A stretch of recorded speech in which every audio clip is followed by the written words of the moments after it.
Você já se perguntou como os povos em torno de Israel o viam? Será que esses povos dentro das narrativas bíblicas entendiam que os israelitas eram um povo adorador de um único Deus? A resposta a essa questão servirá para demonstrar que as passagens bíblicas precisam ser interpretadas em toda a sua extensão e livres de conceitos e ideias religiosos atuais. As narrativas bíblicas, se não forem lidas com bastante atenção, podem levar a muitos erros de interpretação. Um desses erros é imaginar que os hebreus, em sua origem, eram de fato um povo monoteísta. Esse erro decorre porquanto fomos ensinados a pensar a Bíblia como um livro coeso. Mas a Bíblia é uma junção tardia de vários textos contendo diversas concepções de mundo de épocas distantes.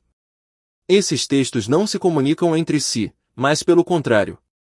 A evolução da religiosidade dos israelitas se deu por meio de um longo processo de assimilação e negação de conceitos politeístas vigentes à época. Uma língua não nasce pronta, ela sofre influências de outras ao longo do tempo.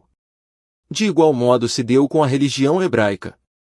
A religião israelita passou por diversos estágios até chegar ao estado quando o politeísmo foi expurgado totalmente da mente de Israel. Diferentes passagens evidenciam a evolução religiosa de Israel. Os israelitas não nasceram um povo monoteísta, eles tornaram-se um em virtude de pressões políticas e sociais internas e externas.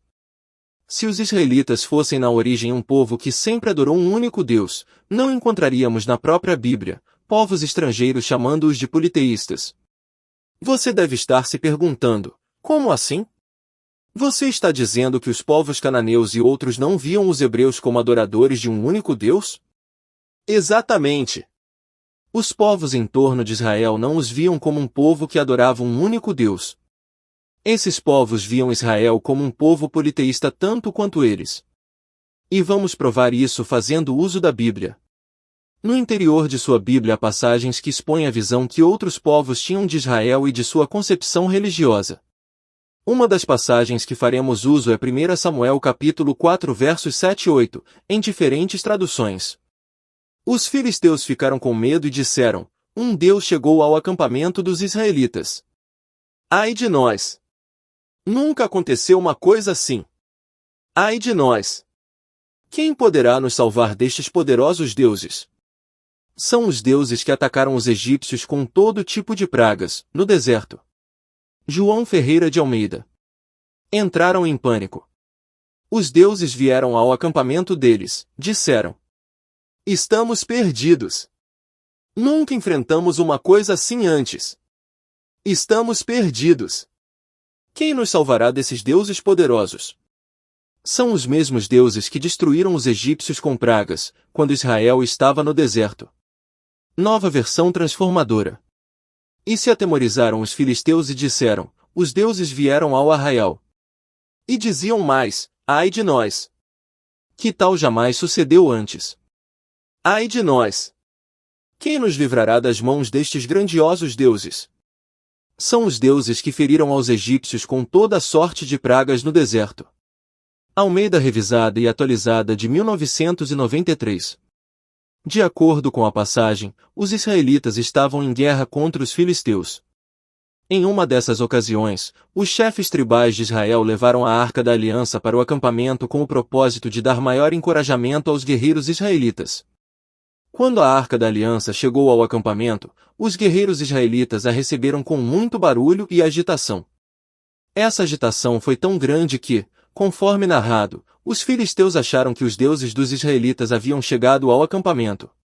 Ao descrever o estado emocional em que ficou o acampamento filisteu com a chegada da arca, o escritor bíblico nos diz que os filisteus ficaram com medo dos deuses que chegaram no acampamento dos israelitas. O escritor nos diz ainda que os filisteus disseram que os deuses que chegaram ao acampamento de Israel foram os mesmos que os haviam libertado das mãos dos egípcios. Dessa forma, o escritor bíblico reproduziu, no texto acima, não só a fala dos filisteus, mas também a visão que eles tinham dos hebreus. As falas dos filisteus são no sentido de que Israel não era um povo monoteísta, mas sim politeísta. Todos os povos da antiguidade eram politeístas, os hebreus também o eram. Foi por isso que o escritor dessa tradição reproduziu no texto judaico o pensamento que os filisteus tinham de Israel. Os filisteus, nesse conto, afirmam que os hebreus tinham vários deuses. Quem havia libertado Israel das mãos egípcias na época do Êxodo, não foi só um Deus de nome Jeová, mas sim, vários deuses poderosos. Passemos agora para uma análise gramatical dessa passagem. Há Bíblias que traduzem o termo Elohim, na primeira ocorrência como Deus, já na segunda, como deuses, e há outras que traduzem deuses para as duas ocorrências. Por quê? A tradução correta é Deus ou deuses. A explicação para a tradução de Deus na primeira ocorrência se dá porque o verbo no texto hebraico está no singular, obrigando o tradutor a optar por Deus e não deuses. Outras traduções, no entanto, preferiram manter a coesão lógica de ambos os versículos. Como Elohim é traduzido como Deus excepcionalmente, e no verso 8, há verbo e adjetivos no plural referindo-se a ele, então gramaticalmente Elohim deveria ficar no plural. Dessa forma, Elohim, na segunda ocorrência desse conto, foi traduzido como deuses, porque o verbo está no plural, fazendo com que o sujeito, Elohim, fosse para o plural também. Além disso, no texto hebraico, há a presença do adjetivo poderoso no plural qualificando o termo Elohim.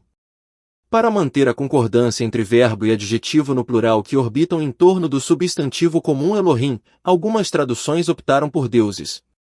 Percebemos claramente que a ideia contida no verso 8 é politeísta e se contrapõe à ideia do verso 7. Com o propósito de tirar essa ideia politeísta do verso 8, algumas traduções optaram por traduzir Elohim nas duas ocorrências como Deus, tudo para dizer que os hebreus eram monoteístas. O escritor judeu final também pode ter acrescentado o trecho 7 usando o verbo no singular para justamente desconstruir a ideia politeísta no verso 8. Lembre-se, era muito comum ocorrer essas alterações nos textos dos judeus. Prova disso, temos o caso em que os judeus, para desfazer a ideia de que a família de Moisés era politeísta, acrescentaram a letra N, para que o texto falasse de Manassés e não de Moisés. Outra prova dessas alterações propositais e sempre com o intuito de se eliminar a ideia politeísta pode ser comprovada no caso da passagem de Deuteronômio 32 verso 8. Nos manuscritos de Qumran e na Septuaginta esse trecho de Deuteronômio aparece com um outro sentido. Você poderia questionar, não seria mais fácil alterar o verso 8 fazendo com que o verbo e o adjetivo ficassem no singular? Ocorre que o trecho politeísta era mais antigo, logo seria mais fácil acrescentar uma linha de texto acima dessa. A primeira ocorrência de Elohim junto a um verbo no singular entendemos se tratar de um acréscimo tardio feito por algum escriba que notou a ideia de politeísmo no trecho que mencionava deuses. A explicação cristã geral para a presença de singular e plural nessa passagem é: os filisteus estavam reagindo com base em sua própria visão politeísta, mas reconheciam o poder especial do Deus de Israel associado a eventos milagrosos. A explicação cristã não faz o menor sentido. Se isso fosse verdade, por que razão então, o verso 7 fala de um Deus e não em deuses como ocorreu no verso 8? Os filisteus não pensariam que havia um Deus e ao mesmo tempo deuses. As ideias aí são de judeus. O texto inicialmente só tinha ideias politeístas.